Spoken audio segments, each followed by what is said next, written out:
በስመ አብ ወወልድ ወመንፈስ ቅዱስ አሐዱ አምላክ አሜን። ብጽዕት ሰማዕት አርሴማ ቅድስት የክርስቶስ የጸጋው ማደሪያ በውስጧ የእምነት ኪዳን ጽላት ያለባት በልቧ የአስሩ ቃላት ሕጎች የተጻፉባት እናታችን አርሴማ ቅድስት የሰማይ መላእክት ስለ መከራዋና የስቃይዋ ብዛት እህታችን ይሏታል። ትውልድ ሁሉ ደግሞ ያደንቋታል።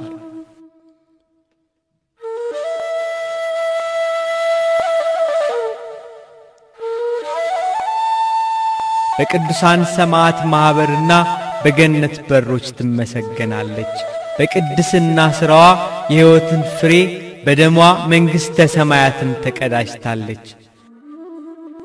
በእጆቿ የገነት የዛፍ ፍሬ ያዘች፣ በውስጧ የበረታች የቀናች የሃይማኖትን ስር የተከለች እናታችን አርሴማ ቅድስት የሰማያትን ሀብት ዘወትር ትገዛለች። በገመድ ወገቧን ትታጠቃለች።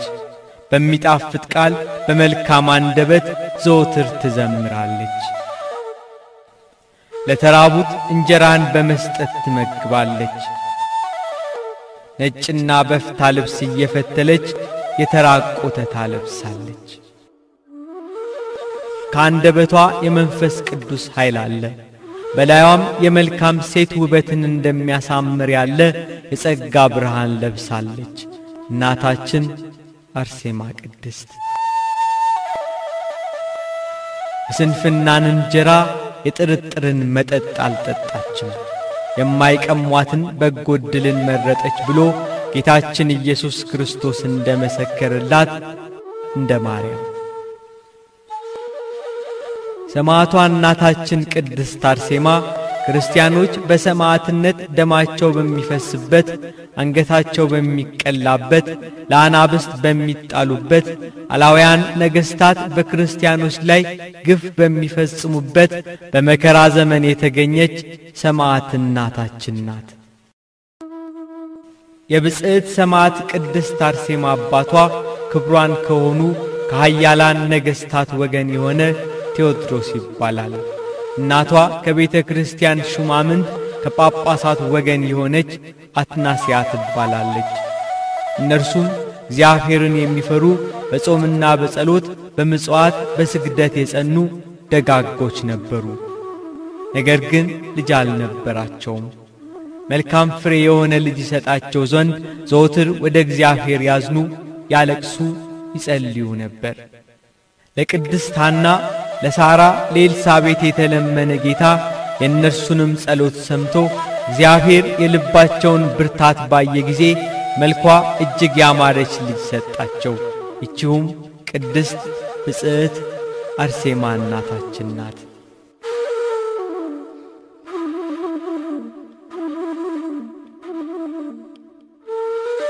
ወላጆቿ በቤታቸው እስከ 3 ዓመት ድረስ አሳደጓት።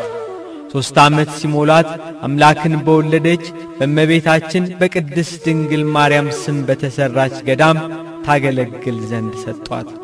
ከ12 ዓመትም በኋላ አባቷና እናቷ ከካህን ወገን ሊያጋቧት ወደዱ። እናታችን ቅድስት አርሴማ ግን ይህንን አልወደደችም።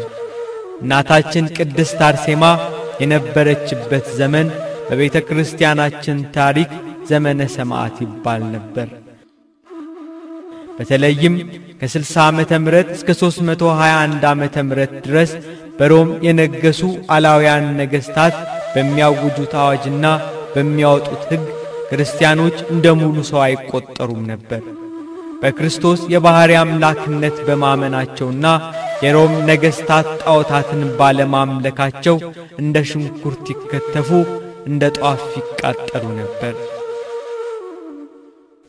በሃይማኖት ጽኑዓን ስለነበሩ አንገታቸውን ለሰይፍ ደረታቸውን ለጦር እየሰጡ በመጨረሻው ዘመን ከእግዚአብሔር የሚያገኙትን የክብር አክሊል በማሰብ በመከራ ውስጥ ደስተኞች ነበሩ። በዚያ የሰማዕትነት ዘመን ቤተ ክርስቲያን ብዙ ሰማዕትን አግኝታለች። እነ ቅዱስ አግናጢዮስ ምጡዕ ለአንበሳ፣ ጁስቲን፣ ሰማዕቱ መርቆሬዎስ፣ ዶሚንና ጓደኞቹ የልዳው ሰማዕት ቅዱስ ጊዮርጊስ እናታችን ቅድስት አርሴማ ሌሎችም ቁጥራቸው ከሰማይ ከዋክብት የበዙ ቅዱሳን ደማቸውን ለከበረ ወንጌል ሕይወታቸውን ስለ ክርስቶስ ፍቅር ለግሰዋል። በዚያ ዘመን እናታችን ቅድስት አርሴማ እንግልት መከራና ስደት ሞት ተቀብላለች። የእናታችን የብጽዕት አርሴማ የፊቷ ውበት እጹብ ድንቅ በመሆኑ በዘመኗ የሚመስላት አልነበረም።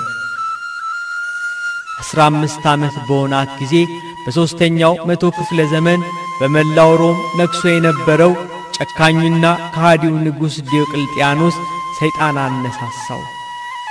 መልኳ ውብ የሆነች አንዲት ሴት ልጅ መርጠው እንዲያጋቡት በየሀገሩ ሁሉ ዞረው እንዲፈልጉለት ካገኙ መልኳን በሰሌዳ ስለው እንዲያመጡለት ጭፍሮቹን አዘዛቸው። ጭፍሮቹ ሮሜ በደረሱ ጊዜ የደናግላንን ገዳም አገኙ። በዚያ ብጽዕት ቅድስት አርሴማን አዩአትና ስዕሏን ስለው ለንጉሡ ላኩለት። ንጉሡም ለጭፍራው ለንጉሥ ድርጣድስ ባስቸኳይ ይዘው ያመጧት ዘንድ ጽኑ ትእዛዝ አዘዛቸው። ንጉሡ ድርጣድስም ብጽዕት ቅድስት አርሴማን ባያት ጊዜ በተደነቀ ውበቷ ተገረመ። ንጉሡ አረመኔ ነበረና ሰማዕታትን ሲገርፍ ሲያሰቃያቸው ባየች ጊዜ እንባን ከዓይኖቿ በፊቷ ላይ አፈሰሰች። እሷ እንደነሱ ስለ ክርስቶስ መገረፍን መረጠች። በታላቅ ቃል እየጮኸች እንዲህ አለች: ስለ ቅዱስ ስምህ ሰማዕት ሆን ዘንድ ጌታዬ አምላኬ ኢየሱስ ክርስቶስ ይርዳኝ እያለች በንጉሥ ድርጣድስ ፊት ቆመች። ንጉሡ ደንግጦ እመቤቴ ሆይ ደምግባትሽ ያማረ የተዋበ ልብን የሚያርድ ቢሆንም ከዚህ ምን አመጣሽ አላት። ለመከራስ ወደኛ ትመጪ ዘንድ ያስጨነቀሽ ምንድነው ብሎ ስለ እርሷ ሲል የሚገረፉ እንዳይገረፉ የታሰሩት ቅዱሳንም እንደሚፈቱላት በመልካም ንግግር አባበላት። እርሷ ግን ቀኝና ግራዋን ደረትና ሰውነቷን ገጻን ሁሉ በትምህርተ መስቀል አማትባ ንጉሡንና ሥራውን የሚያመልካቸውንም ጣዖታት ረገመች። ስለዚህ ንጉሡ ተበሳጨ። ተቆጥቶ ከቅዱሳኑ ጋር አብሮ ብዙ ስቃይን አሰቃያት። ለአንበሳ ሰጣት፣ ከገደል ጉድጓድ ከእሳት ጣላት። በነፈረ ውሃ በፈላ ውሃ ውስጥ ተቀቀለች። ክርስቲያኖች በስሙ ሊያምኑ ብቻ ሳይሆን ስለ እርሱ መከራን ሊቀበሉ ግድ ነውና ስለ ኋላው ክብር የዛሬውን መከራ በትዕግሥት ተቀበለች። ነገር ግን ከደረሰባት መከራ ሁሉ ጌታችን አምላካችን መድኃኒታችን ኢየሱስ ክርስቶስ ይሰውራት ያጽናናት ዘንድ በቅዱሳን መላእክት ታጅቦ እየተገለጸላት ቃል ኪዳን ይሰጣት ነበር። በዚያ አብረዋት መከራን ይቀበሉ ከነበሩት ቅዱሳን ጋር ክብርት ብጽዕት እናታችን አርሴማ ቅድስት ቆራጥ ሆና መከራን ለመቀበል ተዘጋጀች። ሰማዕትነትን ለመቀበል በቀረበች ጊዜ የንጉሥ ድርጣድስና የጭፍሮቹ የወደፊት ዕድል ፈንታ ዕጣ ተርታቸው በመንፈስ ቅዱስ ተገለጸላት። ንጉሡ ድርጣድስ ድብ አውሬ ሆኖ የገዛ ሥጋውን እየበላ የገዛ ደሙን እየጠጣ በዱር በበረሃ በገደል አውሬ ሆኖ እንደሚንከራተት የሚያስፈራ አውሬ ሆኖ በዱር እንደሚበተን የኋላ ኋላም ከነ ሕይወቱ ከረግረግ ጭቃ ውስጥ ጎርጎርዮስ የሚባል አንድ ጻድቅ ጸልዮ ወደ ቀድሞ አነዋወሩ እንደሚመልሰው ታያት። ይህንንም ትንቢት ነገረቻቸው። እናታችን አርሴማ ቅድስት በሰማዕትነት መስከረም 29 ቀን በተሳለ ሰይፍ በክብር አረፈች።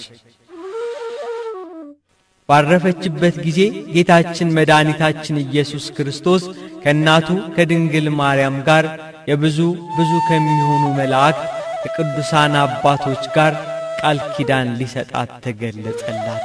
የማይሻር ቃል ለክብርት ቅድስት አርሴማ እንዲህ ሲል ሕያው ቃል ኪዳን ገባላት። በአንቺ አማላጅነት ያመኑ ብዙ ሰዎች ይድኑ ዘንድ ማልሁልሽ። ዳግመኛ የክርስቲያን ወገኖች በጸሎትሽ ቢታመኑ አድናቸዋለሁ። አረማውያን እንኳን ቢሆኑ በአንቺ ስም ቢማጸኑ ደስ አሰኛቸዋለሁ። በስምሽ ቤተ ክርስቲያንን የሠራውን መታሰቢያ ያደረገውን ስምሽን የጠራውን በበዓልሽ ቀን የተራበ ያበላውን የተጠማ ያጠጣውን በበዓልሽ ቀን በጽኑ ፍቅር የዘመረውንና ያመሰገነውን በገድልሽ አምኖ ለጸለየ ስዕልሽን በክብርና በንጽሕና ስሎ በቤቱ ቢያስቀምጥ ወንድ ልጁን ሴት ልጁን በአንቺ ስም የጠራውን ገድልሽን የጻፈ ያነበበ የልቡን ምኞት ፈጽምለታለሁ።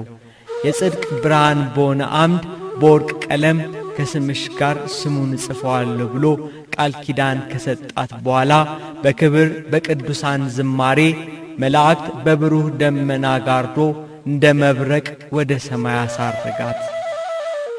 ከክብርት እናታችን ቅድስት አርሴማ ዕረፍት በኋላ ንጉሥ ድርጣድስ በልቡ ሐዘን፣ ትካዜ፣ ፍርሃት፣ እንቅጥቅጥ፣ ድንጋጤ ገባበት።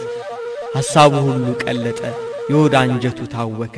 እስከ 3 ቀንም እህል አልበላም፣ ውሃም አልጠጣም። ፊቱ እንደ ቁራ ጠቆረ፣ ሥጋው እንደ ደረቀ እንጨት ደረቀ።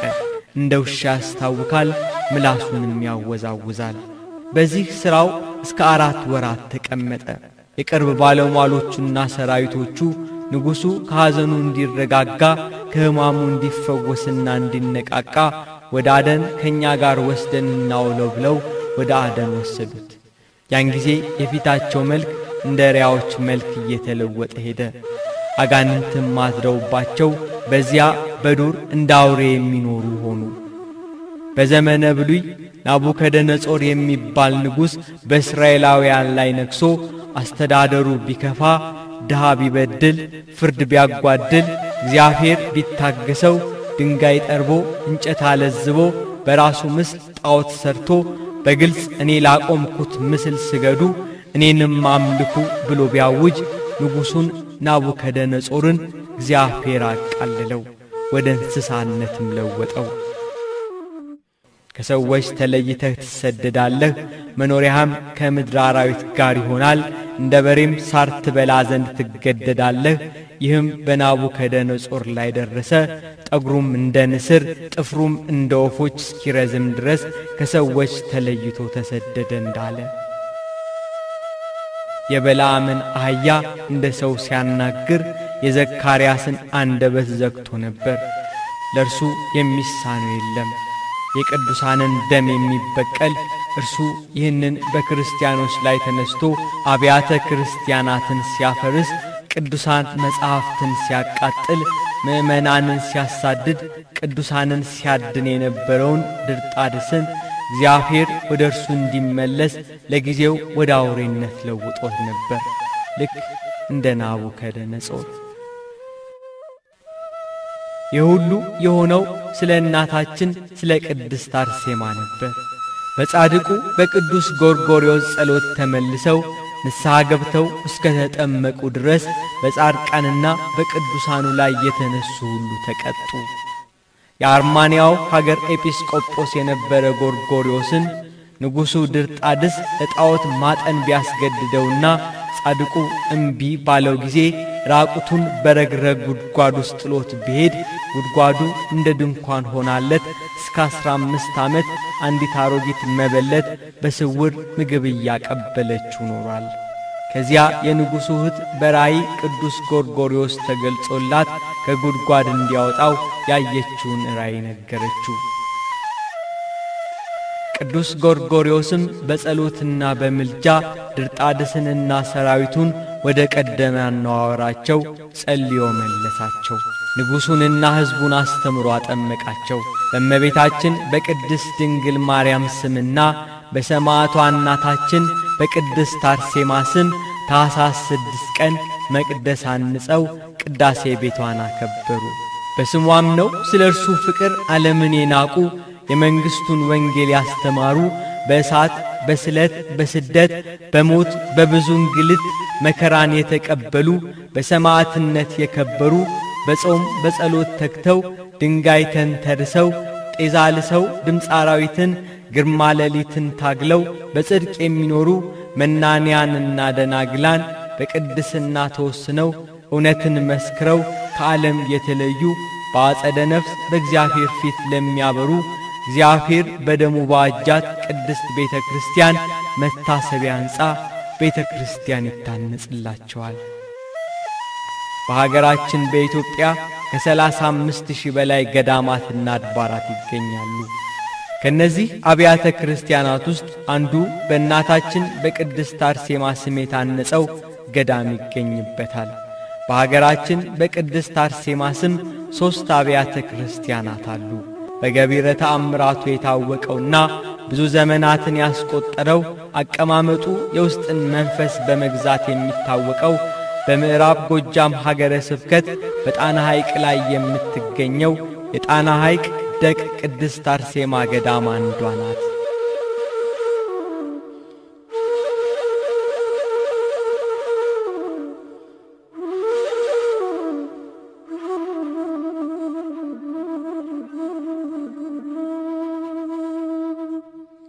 ወደዚች ቤተ ክርስቲያን ለመድረስ ከባህር ዳር መነሻነት በጣና ሐይቅ በዘመናዊ ጀልባ ከ2 ሰዓት ከ30 እስከ 3 ሰዓት ድረስ ያስኬዳል። በዘመናዊ ጀልባ እየቀዘፉ ወደ ቤተ ክርስቲያኒቱ ሲጓዙ ምድርን በውሃ ላይ የዘረጋውን ጌታ ባህርን የሚከፍለው በወጀብ ውስጥ መንገድ ያለውን እርሱን እየተማመኑ የጸጥታውን ወጀብ በሐዋርያት የፍርሃት መንፈስ ሳይሆን በክርስቶስ ሰላም ይጓዛሉ። ሁሉ በእርሱ ይታዘዛልና ለክብሩ ባህርም ትታዘዝለታለች። በጸሎት ላይ ያላችሁ በባህርም ላይ የምትጓዙ ሁሉ ደስ ይበላችሁ፣ ሁላችሁ ለእግዚአብሔር እልል በሉ በማለት ነቢዩ ኢሳይያስ እንደተናገረው ከደመናት በላይ ግሩም የሆነው ከባህር ጥልቅ ይልቅ የረቀቀው በወጀብና በአውሎ ንፋስ ውስጥ መንገድ ያለው የመርከቢቱ የጸጥታ ወጀብ ሆኖ ነፋሳትን ያዛቸዋል። ፍጹም ተጓዦቹ እንዳይታወኩ ያጽናናቸዋል። ጉዞ ወደ ተርሴስ አይደለምና የማይታዘዘው ዮናስ የሌለበት ጀልባ አልተነዋወጠም።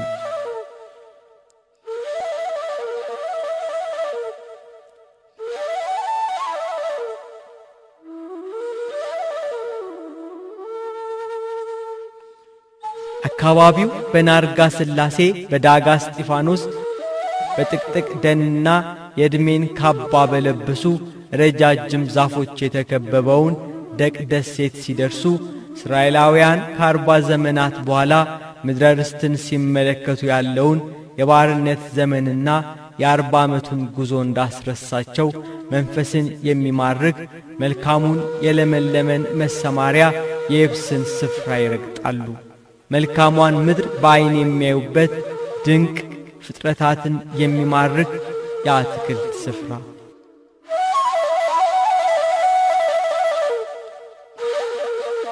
ጌቴሴማኒ መካነ ቅዱሳን የለመለመው የዳዊት መሰማሪያን የመሰለው አረንጓዴውን ሰፈር እንዳለፉ በዛፍ የታጠረ ቀጥታ ወደ ቅድስት አርሴማ ቤተ ክርስቲያን የሚወስድ በአንድ ወጥ ድንጋይ የተፈለፈለ የሚመስል በተክል የታጠረ ቤተ ክርስቲያን ያመራሉ።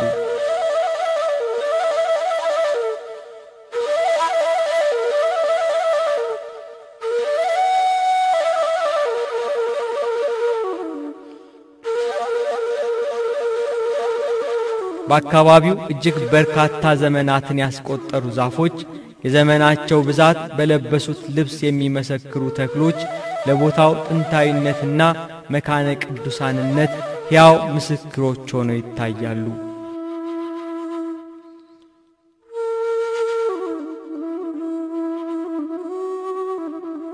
በክብ ቅርጽ የታነጸችው የእናታችን የቅድስት አርሴማ ቅድስት ቤተ ክርስቲያን ቅጽር በባህር ተከባ የሰው ልጆች ዝም ቢሉም እጽዋቱ ጽዮንን ክበቧት የተባለውን ለመፈጸም ተራ የገቡ ይመስላሉ።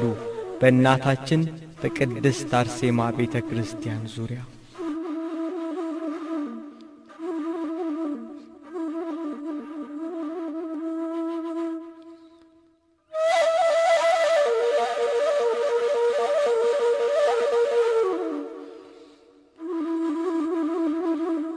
ይህቺ ቅድስት ቤተ ክርስቲያን በ13ኛው መቶ ክፍለ ዘመን የታነጸች ስሪቷ በሳር የተሰራ ሲሆን ከዘመናት ብዛት እያረጀ ሲመጣ የክልሉ ቱሪዝም ቢሮ ከላይ ቆርቆሮ ቢያለብሰውም ከስር በሳር በጭቃ በእንጨት እየተማገረ የታነጸውን ቤተ እግዚአብሔር ጣሪያው መሸከም አቅቶት ጸጋና ክብሩ ሳይጠፋ ይታያል። በእንጨቶቹ መሃል ከመሬቱ ውስጥ የሚወጣው ምስጥ ምሰሶውን እየበላው ይገኛል።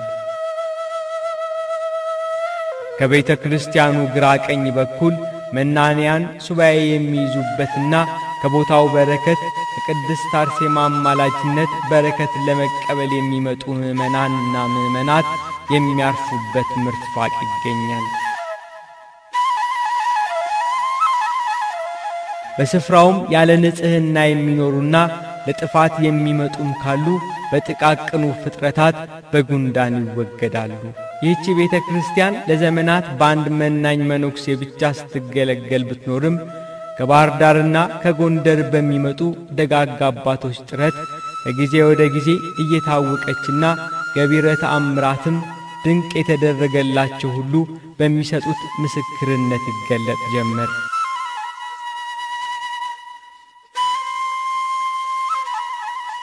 ቤተ ክርስቲያኗ ቅኔ ማህሌት፣ ቅድስትና መቅደስ ያሏት ሲሆን 4 በሮችና 3 መስኮቶች አሏት።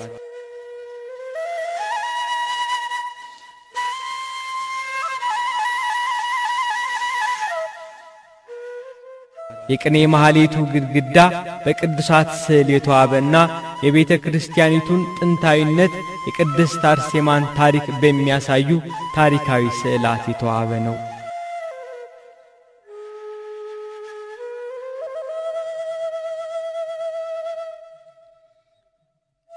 በተለይም በአካባቢው ቸነፈር፣ ስደት፣ ጦርነት፣ ረሃብ፣ ጥማት፣ ችግር ሲነሳ ስዕለ ተማጽኖ የሆነችውን በአፄ አይንቲ የተሳለችውን የቅድስት አርሴማን የገበታ ላይ ስዕል ይዘዋት ወጥተው አበው ምህላ ቢያደርሱ የተጨነቀች ነፍስ ትረጋጋለች። ጦርነት ይቀዘቅዛል፣ ባህሩም ወደ መጠኑ ይመለሳል፣ የጠፉ ይገኛሉ፣ የሞተ ይነሳል፣ የታመመም ይፈወሳል። ይህንንም ዘወትር በመመስገኛው ስፍራ የሚያገለግሉ አባቶች ምስክርነት ይሰጣሉ። አንድ ሰው ከዚህ ቦታ ሳይሞት ተመለሰ እና ታሪካዊ ናት። ያው ቀደም ሲልም እዚህ ቦታ ላይ ከየትም እየመጡ ጀሯቸው ቢደነቆር፣ አይናቸው ቢታወር፣ የተለያየ በሽታ ቢይዛቸው እየመጡ በጸበሏ እየተፈወሱ ይሄዱ ነበር። በቤተ ክርስቲያን ውስጥ ጥንታውያን የብራና መጽሐፍ ቤተ ክርስቲያኑ ሲታነጽ ጀምሮ የመጣ ቃጭል፣ መስቀሎችና አልባሳት ይገኙበታል። ታቦቱም በ1337 ዓመተ ምህረት አባ ዮሐንስ በሚባለው አባት የቅድስት አገር ኢየሩሳሌም አፄ ድራድር የተባሉ የአካባቢው ሽም በነበሩበት ዘመን መጥቷል። የቤተ ክርስቲያኑ የውስጥ ስዕላት በ17ኛው መቶ ክፍለ ዘመን የተሳሉና ከ300 ዘመን በላይ ያስቆጠሩ ናቸው። በዚህ አጥቢያ ቤተ ክርስቲያን የእንግዶች ማረፊያ አዳራሽ እየተሰራ ሲሆን የሰማዕቷ እናታችን የቅድስት አርሴማ ፍቅር የጠራቸው በሕይወታቸው ሁሉ የማይረሱት ድንቅ ተአምር የተደረገላቸው ደጋግ ምእመናን በሚያደርጉት የቅርብ ክትትልና እርዳታ ቤተ ክርስቲያኒቱ እየተንሰራራች ነው። በዳጋ በናርጋና በሌሎችም ደሴቶች መስህብነት ካላቸው የሱባኤ ቦታዎች አንዷ ብትሆንም የምእመናን ድጋፍ የሚያስፈልጋት ሲሆን ቤተ ክርስቲያኑን ለመጪው ዘመን ለማስተላለፍ እንዲቻል ብዙ መሰራት አለበት። በዚህ የቅድስት አርሴማ ቤተ ክርስቲያን በዓመት 2 ጊዜ ክብረ በዓል አለ።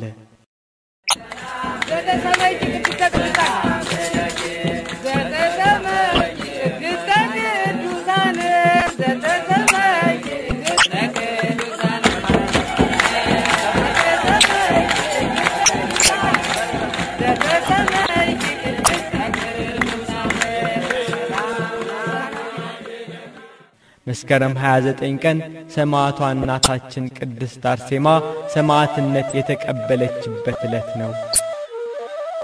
ታኅሳስ 6 ቀን ቅዳሴ ቤቱ የከበረበት ነው። በእነዚህ ቀናት ቁጥራቸው በርካታ የሆኑ ምእመናን በተገኙበት በታላቅ ስነ ስርዓት ይፈታል።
ኑ ወደ ያዕቆብ አምላክ ማደሪያ ቤት እንሂድ እንደተባለ የውስጣችንን ጥያቄ ምላሽ ለማግኘት የውስጥን ጭንቀት የሚያርቅ ከማንኛውም የሥጋ በሽታ ለመፈወስ በህሊና ህመም ለሚሰቃዩ ሁሉ መጥቶ ለሰማዕቷ እናታችን ለቅድስት አርሴማ በተሰጣት ቃል ኪዳን ይጠቀም። እግዚአብሔር ስለ ቅዱሳኑ መልካሙን ሁሉ ያደርጋል። የሰማዕቷ እናታችን የቅድስት አርሴማ በረከትና ረድኤት በሁላችን ላይ ይደር። አሜን።